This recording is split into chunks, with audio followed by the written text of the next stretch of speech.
ఇక ఇప్పటివరకున్న ప్రధానాంశాలను ఓసారి చూద్దాం. ప్రకాశం బ్యారేజీలో క్రమేపీ తగ్గుముఖం పడుతున్న వరద, ప్రవాహం తగ్గుతుండటంతో ఊపిరి పీల్చుకుంటున్న బాధితులు.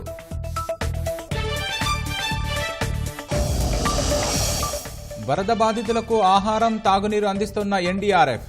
విజయవాడలో ఫుడ్ ప్యాకెట్లు పంపిణీ చేసిన హోంమంత్రి అనిత.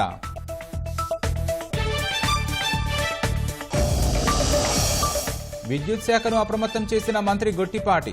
వరద తగ్గగానే యుద్ధ ప్రాతిపదికన పనులు చేపట్టాలని ఆదేశం.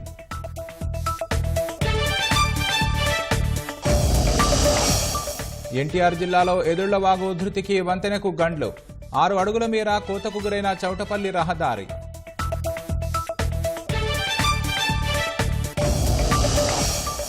మూడు రోజులు విదేశాల్లో ప్రధాని మోదీ పర్యటన. ఇవాళ రేపు బ్రూనైలో 5న సింగపూర్లు సందర్శన.